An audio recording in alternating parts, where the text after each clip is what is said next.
What a beautiful day we have. Morning, everybody. Nathan has the flu. So, a couple of his kids are sick. So let's take just a minute and pray for them. How about it? Father, we thank you for Grant and Nathan, our two pastors, and we are just so blessed to have them as our leaders. We pray especially for Nathan and Natalie and their family right now, God, and ask that you would strengthen them and that you would heal them, help them to recover quickly, Lord, and just give them strength to get back into the routine of life. Thank you for them. We ask now that you would open your word to us and our ears and minds to your word. In your name, amen. The title of this sermon is Meals. I wish I had a bunch of illustrations to give you to eat, but meals. This is the first sermon in a series on what we're calling living the resurrected life. Usually we come to Easter and we have this huge day, and then we forget about Easter until next year. And we thought how sad and tragic in many ways that we don't spend some time looking at what happened in the Gospels to the people who encountered the resurrected Jesus and how did he change their life. So we're going to take a few weeks and do that. Today we'll talk about food, and next week Nathan will deal with Thomas and what it means to deal with doubt. And then the following week we'll talk about Peter and Simon Peter and how you deal with failure. And then the Great Commission, what do we do now? What has Jesus told us to do? And finally, getting ready for the coming of the Spirit at Pentecost, Jesus' ascension. So we start with meals. Eugene Peterson tells a story about a little girl named Charity, and it's the granddaughter of one of his friends. And Charity's a highly verbal, really cute 5-year-old, and she's had just spent the week with one of her grandmothers, the one that, according to Peterson, takes her spiritual grandmothering duties very seriously. So when the other grandmother arrives to spend time with Charity, this grandmother is very surprised when the little girl crawls in bed with her at 5 a.m. and says this, "Grandmother, let's not have any God talk, okay? I believe God is everywhere. Let's just get on with life."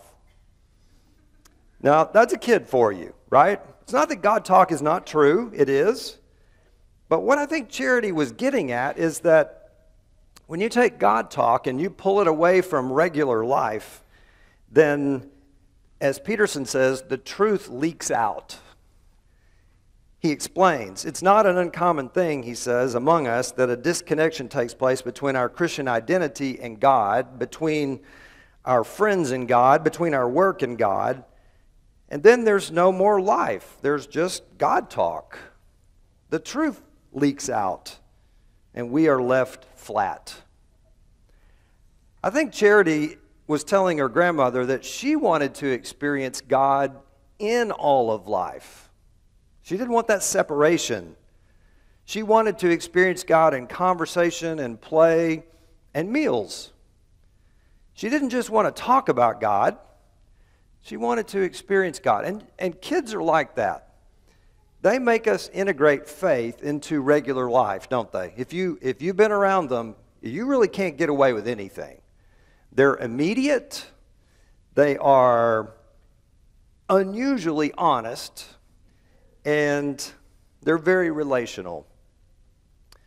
So these littles in our life help us maintain an organic connection between God and life, really. And I think meals do much the same thing. Meals keep resurrection life immediate and spontaneous and organic and vibrant. They keep us real. You could even say that meals are formational. And I think as you get more of life behind you, you begin to see some, like I have, I'm old, so you begin to see some patterns. And one of those is just the importance of meals and how they shape life. My mom died a few months ago. Yesterday was her birthday, which was kind of an odd day. And our cousins came to the funeral. Now, my two brothers and I spent a lot of time with our three cousins growing up. We lived fairly close to one another, and we would spend a lot of time, especially at our grandmother and grandpa's house. And there's one meal in particular that I will never forget. And at the funeral, our oldest cousin, Kathy, reminded me of that spectacular event. She said, "Do you remember the time when we..." And immediately I knew what she was talking about, because it was epic, not spelled the same. And it's interesting that at a funeral, we were talking about a meal. Now, I'm glad the kids have been dismissed, because I was going to tell them what I'm about to tell you. Do not try this at home, because it will not go well. It was a really big family meal where there were way too many kids for the adults table, and so they put us at the kids table. You guys have sat at the kids table, right? But in this house, the kids table was around the corner and out of sight from the adults table. It was in the kitchen. The adults table was in the dining room. I don't remember how it really got started, but we were having strawberry shortcake for dessert. And so you had this, bowl, big bowl of strawberries, the cake, and then whipped cream. But I think the adults, that was back in the day when they didn't do everything for us. They just said, raise yourselves. And I think they thought we could actually put this dessert together, which we couldn't. And so I don't really remember who fired the first shot, but it may have even been an accident, I'm not sure. But one of the cousins, who knows, threw a strawberry against the wall. And we just thought, that's funny.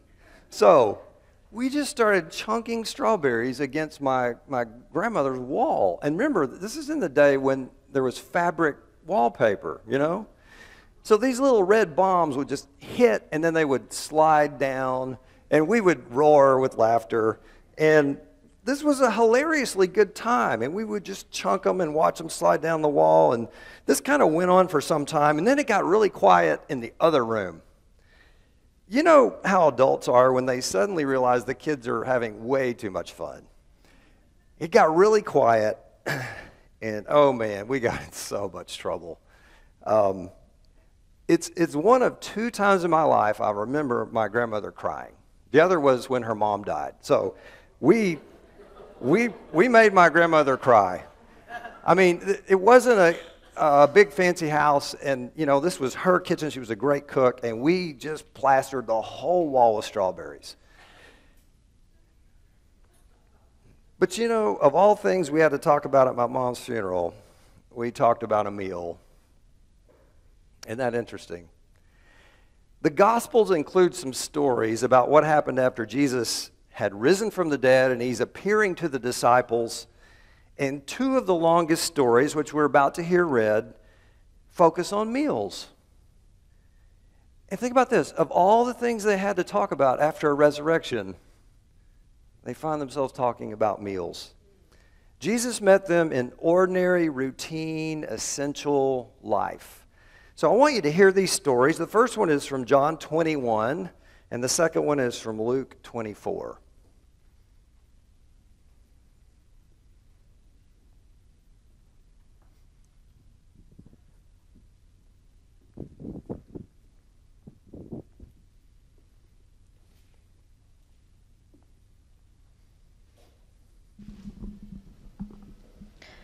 John 21. Afterward, Jesus appeared again to his disciples by the Sea of Tiberias. It happened this way. Simon Peter, Thomas, called Didymus, Nathanael from Cana in Galilee, the sons of Zebedee, and 2 other disciples were together. I'm going out to fish, Simon Peter told them, and they said, we'll go with you. So they went out and got into the boat, but that night they caught nothing. Early in the morning, Jesus stood on the shore, but the disciples did not realize that it was Jesus. He called out to them, friends, haven't you any fish? No, they answered. He said, throw your net on the right side of the boat and you will find some. When they did, they were unable to haul the net in because of the large number of fish. Then the disciple whom Jesus loved said to Peter, it is the Lord. As soon as Simon Peter heard him say, it is the Lord, he wrapped his outer garment around him, for he had taken it off, and jumped into the water. The other disciples followed in the boat, towing the net full of fish, for they were not far from shore, about 100 yards. When they landed, they saw a fire of burning coals. There were fish on it and some bread. Simon Peter climbed aboard and dragged the net ashore. It was full of large fish, 150. None of the disciples dared ask him, "Who are you?" The Lord took the bread and did the same with the fish. This was now the third time Jesus appeared to his disciples after he was raised from the dead.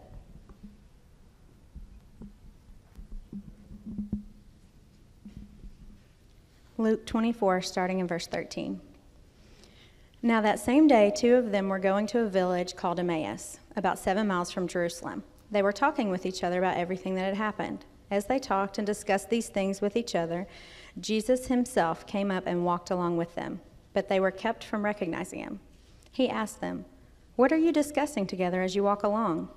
They stood still, their faces downcast. One of them, named Cleopas, asked him, "Are you only a visitor to Jerusalem and do not know the things that have happened there in these days?" "What things?" he asked. "About Jesus of Nazareth," they replied. "He was a prophet, powerful in word and deed before God and all the people. The chief priests and our rulers handed him over to be sentenced to death, and they crucified him. But we had hoped that he was the one who was going to redeem Israel. And what is more, it is the third day since all this took place. In addition, some of our women amazed us. They went to the tomb early this morning but didn't find his body. They came and told us that they had seen a vision of angels who said he was alive. Then some of our companions went to the tomb and found it just as the women had said, but him they did not see." He said to them, "How foolish you are, and how slow of heart to believe all that the prophets have spoken. Did not the Christ have to suffer these things and then enter his glory?" And beginning with Moses and all the prophets, he explained to them what was said in all the scriptures concerning himself. As they approached the village to which they were going, Jesus acted as if he were going farther. But they urged him strongly, "Stay with us, for it is nearly evening. The day is almost over." So he went in to stay with them. When he was at the table with them, he took bread, gave thanks, broke it, and began to give it to them. Then their eyes were opened and they recognized him, and he disappeared from their sight. They asked each other, "Were not our hearts burning within us while he talked with us on the road and opened the scriptures to us?" They got up and returned at once to Jerusalem. There they found the 11 and those with them assembled together and saying, "It is true, the Lord has risen and has appeared to Simon." Then the two told what had happened on the way and how Jesus was recognized by them when he broke the bread. Amen. Good stories. You know, Jesus could have revealed himself in so many other ways after his resurrection. I mean, he could have had this army of angels announce that he had risen from the dead. You know, we could have filled stadiums everywhere and made the announcement, riding in the sky, any number of ways to roll out the resurrection. But he chose an ordinary meal with a small group of people at least a couple of times. He chose an ordinary meal with a small group of people to announce the biggest God moment in history. As we look more closely at these stories, I want you to notice two things. I've been sort of poring over these stories, and there are two things that really jump out at me. The first one is that there's nothing special about these meals. They're just meals. They're ordinary, typical, common, just part of the fabric of life. But the second thing I notice is that Jesus enters into this normal situation and he completely transforms it. He enters into the commonplace, the routine, the ordinary, and he just sort of blows it apart and changes everything. I want us to look at the first story, and then the second story, and look for the ordinary, okay? I'll just run through this pretty fast, and we're not going to have it on the screen, but just listen to this. If you remember the reading of the stories, Peter says, "I'm going fishing." And his buddies say, "We'll go with you."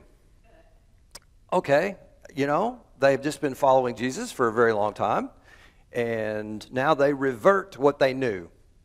Peter says, "I'm pretty much done with all this. I'm going to go fishing." Okay, we're going to. They fished all night and caught nothing. That's pretty ordinary, isn't it? And then there's this guy on the beach that says, "Hey, You guys don't have any fish, do you? There's always that guy, isn't there? And they say, no. I mean, that's ordinary. And then the guy says, he has the audacity to say, you should fish over there. What? Come on, we've been fishing all night. Then this guy has made a little campfire and he's cooking breakfast. So here you are as a bunch of fishermen. You fished all night, you've caught nothing, and the guy's trying to tell you where to fish after asking you if you had caught anything, and then he's making breakfast for what looks like himself. You don't like this guy very much already. But then he says, bring some of the fish. He's a nice guy. I'll share. Bring your fish, I'll cook them. And then he says, come have breakfast. That's pretty ordinary. There's nothing unusual about everything I've just said. Now look at the second story. Very commonplace. They've been to this big event, Pentecost. Passover, a big festival, and they're just walking home from a big event. And they meet this stranger, and they start talking about all the big events of the day, you know. And Jesus is just like another traveler, and he asks them what they're talking about, and they look at him like, have you been living under a rock, basically? You know, because he's playing dumb. The irony is just so rich there. What happened? Well, this guy Jesus. And the guy Jesus is asking him what happened. So Jesus must have had some fun with that. And they explained everything that happened to this really dense stranger. And they get to their town, and it's almost dark, and they say, come on, you know, we've got an extra bed. You can stay with us. Southern hospitality. And then finally, you know, he goes in to stay with them, and he's at the table, and they eat. Now, all of that looks very ordinary, very common, very routine. I'm going fishing. Caught anything? Want some breakfast? Walking home, conversation about the news of the day. Need a place to stay? All that's ordinary. But then the second point, which is what changes everything, is that Jesus enters into this very routine, ordinary situation and just completely changes it. Why, I wonder, did he choose to reveal himself as the risen Lord around meals? Why not just come out and say it? Hey, come on, guys, it's me, the resurrected Jesus. And you'll think about this a long time, but I think the reason he did that is because experiencing God's presence and knowing God and relating to God is more important than God talk. Jesus met the disciples where they were at that point in their life, and where they were was meals. That's what they were doing. They lived through meals, so he met them at meals. I think God often meets us in the really nitty-gritty of life. We don't see how we're going to get out of anything. We're just swirling in this routine, nitty-gritty grind, and then he shows up. And that's our God. Now think back to the first story and think about how Jesus is working right in the midst of all this very familiar. Throw your nets on the right side of the boat, he says. And they had a huge catch of fish. The nets were tearing. 153. Now, scholars go crazy with this. Why 153? Could it be that the guys were so blown away by this catch of fish that they actually counted them? You know how fishermen are? How many did you have? 153. That's how many we had. We're not losing this chance to count these fish, all right? John recognizes this Jesus. He said, it's the Lord. So Peter, you know, he'd stripped down to fish, and he throws his shirt on, jumps. It's like, Peter can't wait for anybody anytime. So what Jesus is doing in the normal is not normal. And then notice he had made a fire of burning coals. The only other time we read about this charcoal fire is back in John 18, where Peter is standing around, John says, a charcoal fire, warming himself in the courtyard of the high priest, right before he denies knowing Jesus 3 times. You think it's an accident that there's another charcoal fire where Jesus will soon ask Peter, do you love me? 3 times? And restore him? And lead him to be the leader of this group of people that will experience Pentecost and go on to evangelize the world? Jesus chooses a fire, some bread, some fish to restore Simon Peter. And then in verses 9 and 10, he'd been cooking fish. Now, see if you follow me on this one. Okay, here's Jesus, the resurrected Son of God, who has some bread and fish that he's cooking. I don't really think he had time to go make bread or go catch fish. So I'm assuming this was kind of a miraculous supply on Jesus' part. But then if you can just, create bread and fish to cook, why do you bug these guys to bring more fish? Why not just more fish? I think so that they would know they need to be involved in this whole process. Jesus is asking them to bring what we have is because he gave it to us. Oh yeah, that's kind of how life works.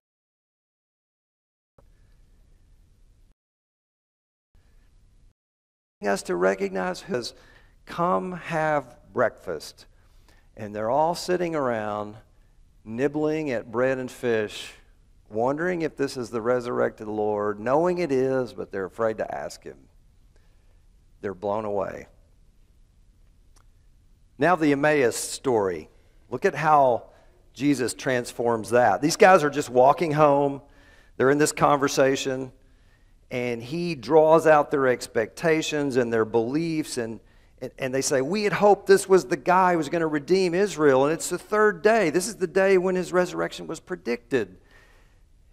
And Jesus is probably going, yes, and here I am, very much alive and resurrected, talking with you.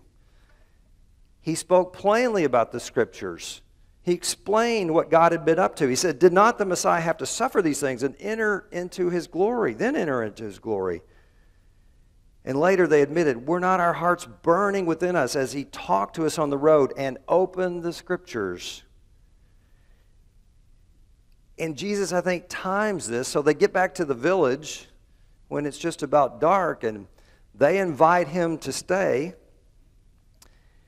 And he goes in, and they share a meal, and he took the bread, and he gave thanks, and he broke it, and he began to give it to them. And all of a sudden, they remember when he had done that before, and they realize this is Jesus. When you go back and look at Jesus and meals, you see 4 words that just show up repeatedly.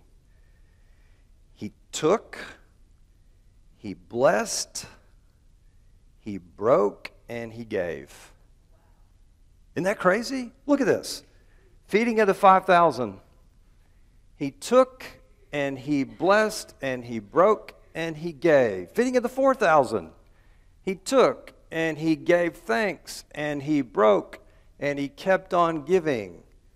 The Last Supper. He took the bread. He blessed, he broke, he gave.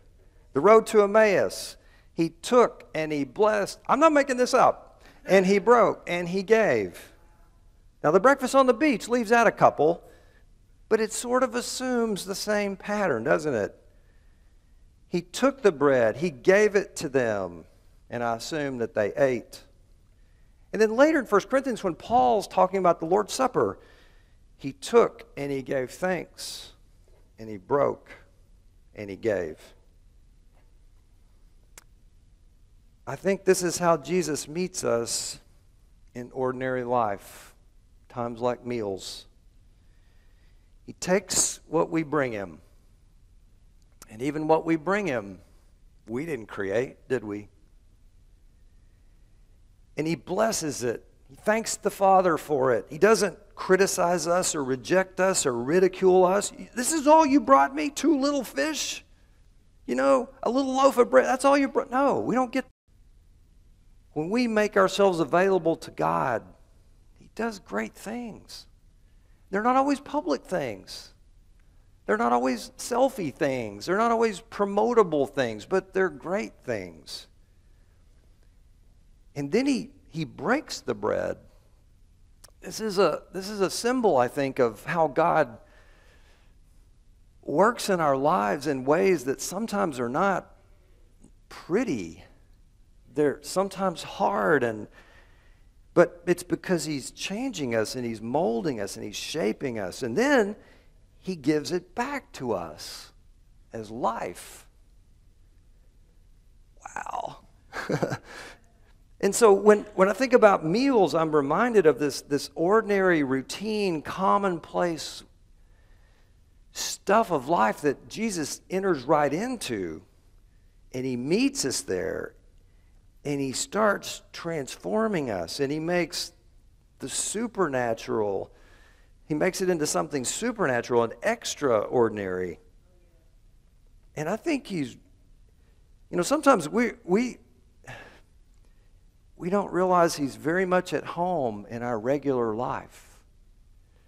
You guys, Jesus is in His 30s when He begins His ministry, and He grew up in a little village of 100 people in the middle of nowhere. The Son of God, God incarnate, spent 30 years in a small town. Kind of makes you feel better, doesn't it? He loves to reveal Himself to us when things seem the most routine. And we're left wondering how this happened, and we're left worshiping. I want you to just bow your head and let's have a little reflection time. I think what the Lord is trying to say to us this morning is really two things. First, we need to open our eyes and realize and recognize that God cares about all of life, not just God talk. Known when we're working and when we're playing and when we're eating and when we're praying and when we're resting. I think if the Son of God announced His resurrection to His closest followers over meals, He's saying to us, I care about the regular part of your life. I care about your whole life. So the first thing is, God, help us to recognize You. Help us to know You. Help us to know that You're with us and that You're working. And then the second thing is to realize we can't engineer these situations. We can't superintend this and create this or plan this, because if we try, then it just turns into God talk. But here's what we can do. We can be sensitive to God's Spirit. We can be aware of what God is doing. We can cooperate with God as He works. So we never know when a breakfast is going to turn into a revival, or a supper into a worship time, or lunch with a friend into a counseling session. We just never know. God is at work transforming our ordinary earthly life into a heavenly moment. And we have to be alert and awake. We don't steer the Spirit. We submit to the Spirit. We follow the Spirit. We are led by the Spirit. I think this is what Paul means when he says, pray without ceasing. Not that you have 24/7 worth of God talk, but that everything we do in life can be brought into the presence of God.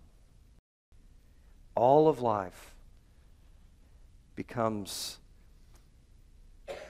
a God moment. No matter how normal, how routine, we realize that God is at work, that He's entered into our nitty-gritty, ordinary, common mess, and that He's doing something. So let's just get on with life and watch for God to show up. Dear Father, please help us to recognize that you care about our whole life. And please help us to know that you're working. When it seems like you're not, you are. And we need to know that you're at work. And we need to be alert and awake and be led by your Spirit in those moments with our children, in those moments with our friends, those moments at work that are just very routine. God, you show up just like you did at these meals. You appear. You're doing things. You care. You love us. So, Father, speak to your children now as you have opened your word to us and our hearts are burning within us.